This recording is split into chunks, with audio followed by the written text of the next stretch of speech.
गुना शहर के बीच से बहने वाली गुनिया नदी का चौड़ीकरण अभियान सोमवार से जिला प्रशासन ने शुरू कर दिया। नदी के दोनों किनारों पर बड़े पैमाने पर हो चुके अतिक्रमण को हटाने के लिए प्रशासन और पुलिस की टीम जेसीबी मशीनों के साथ मौके पर पहुंची।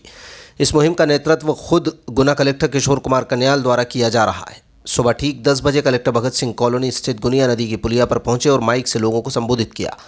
उन्होंने साफ शब्दों में कहा कि गुनिया नदी से अतिक्रमण हटाना शहर के हित में है। उन्होंने लोगों से इसमें सहयोग करने की अपील की। कलेक्टर ने जोर देकर कहा कि ये एक बड़ा लक्ष्य है और इसे पूरा करने के लिए गुनिया नदी के आसपास रहने वाले लोगों का सहयोग बहुत ज़रूरी है। उन्होंने ये भी स्पष्ट किया कि पर्यावरण की दृष्टि से नदी नालों के आसपास किसी भी तरह का निर्माण गैर कानूनी है, भले ही वो किसी की निजी ज़मीन ही क्यों ना हो। कलेक्टर ने माना कि अतिक्रमण हटाने के दौरान कुछ राजनीतिक और कानूनी बाधाएं आ सकती हैं, लेकिन जिला प्रशासन अपने संकल्प पर अडिग है। आपको बता दें कि गुनिया नदी पर भारी अतिक्रमण के कारण ये कई जगहों पर बहुत सक्रिय हो गई है।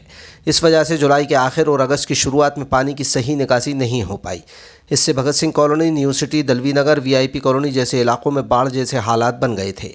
इसी समस्या को देखते हुए कलेक्टर ने सबसे पहले इन क्षेत्रों के पास से ही अतिक्रमण हटाने का काम शुरू किया है। देखिए, अभी हमने आज से शुरुआत किया है। जैसा कि पूर्व में हमने जिला प्रशासन ने गुना की जो डिफरेंट स्टेक होल्डर्स के साथ मीटिंग की थी, उसमें तय किया था कि 18 तारीख सब कार्यक्रम शुरू करेंगे। तो आज हम गुनिया नदी का जो टेल एंड है वहाँ से शुरुआत कर रहे हैं। अब धीरे धीरे हमारा काफिला आगे बढ़ता रहेगा। बीच में जो भी हमारी टीम ने सर्वे करके आइडेंटिफाइड किया था इंक्रोचर्स थे, उनको हटाएंगे और इस गुनिया नदी का ब्रॉडनिंग होगा, उसका गहरीकरण भी होगा। दोनों चीज़ साथ में करेंगे। हम लोगों ने यहाँ पर बहुत सी मशीनें लगाई हैं, बहुत से ट्रैक्टर ट्रॉली डंपर भी लगाए हैं। धीरे धीरे लोगों का काफिला हमारे साथ जुड़ता रहेगा। कुछ लोग के जो डोनेट हमको कर रहे हैं वो भी जुड़ते रहेंगे। हम ये पूरा का पूरा जो कार्य है वो जन सहयोग के माध्यम से कर रहे हैं, जिसमें डिफरेंट डिपार्टमेंट के का भी सहयोग रहेगा और डिफरेंट जो हमारे यहाँ पे लोग हैं जो बहुत दिनों से चाह रहे थे कि ये काम हो, तो अभी अच्छा समय जुड़ेगा।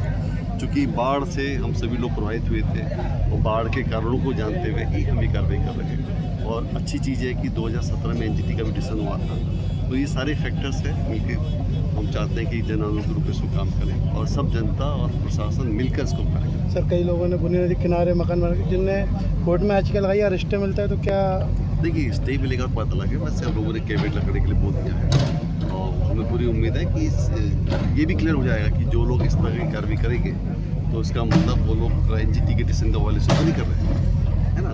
और बहुत से कॉलोनाइजर्स ने बिना लीगल परमिशन के छोटे बेचारे गरीब लोगों को ऐसी जगह पे प्लॉट बेचे हैं। हो सकता है वो भी प्रभावित हो। हमने तो बोला कि आपको जो लोग प्रभावित होंगे उनको उन्हीं कॉलोनाइजर से पैसे लेने चाहिए जिन्होंने उनको गलत दिशा में बेचने के लिए मजबूर किया। सर, पटवारियों द्वारा नामांतरण किए गए हैं, तो क्या उनके भी मकान हटाए जाएंगे? अभी जो हम लोगों ने इनिशियल जो वर्कआउट किया है उसमें लगभग 77 ऐसी प्रॉपर्टीज हैं। ये प्रॉपर्टी थोड़ी सी और बढ़ सकती है। ये वो लोग हैं जो FTL के उसमें आ रहे हैं। FTL होता है कि हमारे फुल जो टैंक हमारा लेवल होता है वो क्या होता है। सपोज इस बार जब बारिश आई तो बारिश में पता है कि 2 किनारे कौन से थे जहाँ पे मैक्सिमम पानी क्या था। वहाँ पर हमने बाढ़ से पहले ही मार्किंग की थी और कोइंसिडेंटली लगभग वही हमारा FTL पॉइंट था। तो क्लियर हो गया कि FTL पर तो होना ही नहीं चाहिए। वहाँ पर तो कोई भी व्यक्ति चाहे वो किसी से भी गलती से भी परमिशन ले ले, वो गलती वो परमिशन नहीं बनी आती, क्योंकि ये तो स्टैंडिंग इंस्ट्रक्शंस है। बेशक वो ज़मीन प्राइवेट हो सकती है लेकिन उस पर कोई भी कंस्ट्रक्शन अलाउड नहीं होती, क्योंकि जब बाढ़ आती है तो ये देखती नहीं है कि उससे परमिशन ली उसने नहीं ली। यदि गलत काम किया तो गलत काम किया है। तो इसलिए हम चाह रहे कि जो अभियान चले ये सब लोग मिल के करें।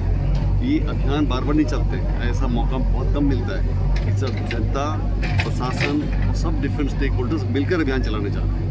तो ऐसे भी क्लियर भी हो जाएगा कि कौन व्यक्ति जो विरोधी है, जो चाहता है कि बाढ़ आए, और कौन विरोधी जो चाहता है कि बाढ़ नहीं आए।